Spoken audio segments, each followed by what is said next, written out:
तो स्वागत है दोस्तों आप सभी का मेरे YouTube चैनल में। आज की जो वीडियो है वो एक प्रकार की पोयम है जो कि एलिस वॉकर के द्वारा लिखी गई है। यह जो पोयम है इसका जो बनाने का मेरा मकसद है वो बहुत ही साफ़ है, क्योंकि मैंने भी YouTube पे और Google पे इसका एक्सप्लेनेशन को सर्च किया, लेकिन मैं किसी भी प्रकार का कोई संतुष्टिपूर्ण व्याख्या इसका नहीं प्राप्त कर सका।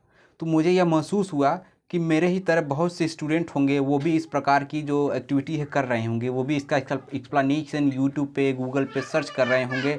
और जो फैसिलिटी है वो तो अवेलेबल है, लेकिन इसका एक्सप्लेनेशन हमें नहीं मिल रहा है, इस वजह से वो भी बहुत प्रॉब्लम में होंगे। तो क्यों ना जब मुझे इसका एक्सप्लेनेशन जब पता चल गया है तो मेरी जो बात है, मेरी जो इन्फॉर्मेशन है दूसरों तक पहुंचा कर उनकी मदद की जाए। तो ज़्यादा टाइम ना वेस्ट किया जाए, चलिए इस वीडियो को हम शुरू करते हैं और इसका एक्सप्लेनेशन बहुत ही सिंपल भाषा में हम समझने की कोशिश करते हैं। तो जो टाइटल है रिमेंबर, इसका जो सेंस है एक प्रकार से वार्निंग के सेंस है, में कि याद रखना।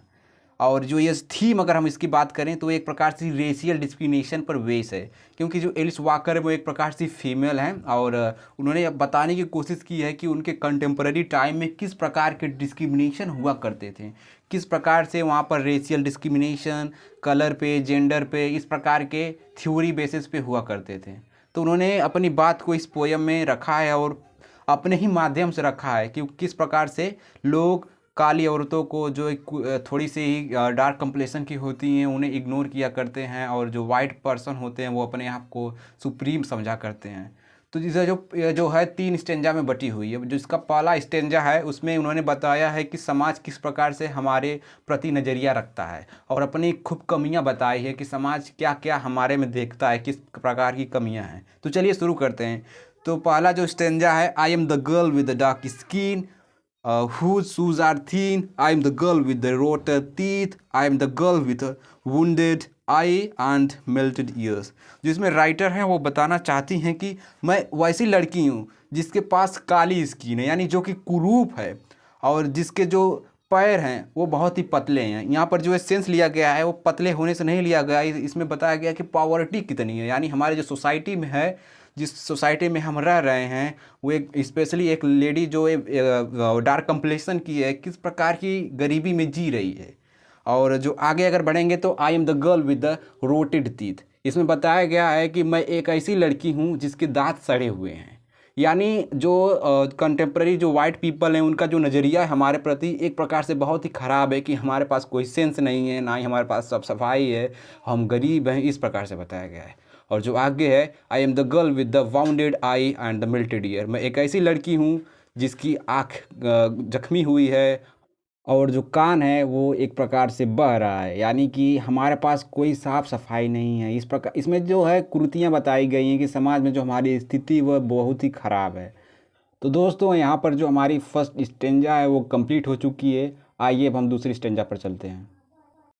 तो गाइस, जो दूसरा स्टेंजा है इसमें जो राइटर है वो अपनी आगे की बात को रखती हैं। जो ये दूसरा स्टेंजा है बेसिकली वो बात बताना चाहती हैं कि जो पहला स्टेंजा है उसमें किस प्रकार से समाज की नज़रिया हमारे प्रति है, हम समाज के लिए बुरे हैं, समाज हमारे प्रति क्या सोच रखता है, उन्होंने पहले स्टेंजा में रखा है। जो दूसरा स्टेंजा है, इस स्टेंजा में वो बताएंगी कि जो समाज हमें भले ही बुरा मानता है, लेकिन around 70 to 80% contribution we have in the life of the white people, यानी अराउंड 70 से 80% हम जो अपना कंट्रीब्यूशन है, सेक्रीफाइस है, इन गोरे लोगों के लाइफ में देते हैं। उनके बच्चे को पकड़ते हैं, उनकी देखरेख करते हैं, पूरे फैमिली के लिए खाना बनाते हैं, उनके कपड़े धोते हैं, घर द्वार का रक्षा करते हैं, एक प्रकार से सर्वेंट का पूरा काम करते हैं। लेकिन फिर भी वो हमें गलत समझते हैं, उनकी जो नज़रिया है हमारे प्रति बहुत ही गलत है। यानी वो बताना चाहती हैं कि जो स्टेंजा है, ये स्टेंजा बेसिकली व्यक्त करता है कि हम किस प्रकार से उनके लिए एक सहयोग का काम करते हैं, लेकिन फिर भी वो हमें गलत समझते हैं। फिर भी इस स्टेंजा को हम पढ़ लेते हैं। I am the girl holding their babies, cooking their meal, sweeping their yards, washing their clothes, dark and rotting and wounded I would give the human race only hope.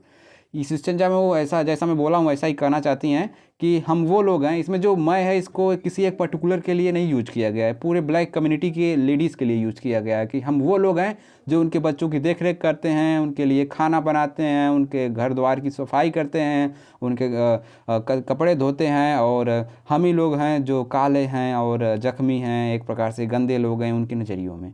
मैं पूरी ह्यूमन जाति को एक प्रकार की सिर्फ होप ही देना चाहती हूँ कि जो नेक्स्ट स्टेंजा है वो नेक्स्ट स्टेंजा शुरू होने जा रहा है कि आई am the women with the blessed dark skin, I am the woman with teeth repaired, I am the woman with healing eye, the ear that hears।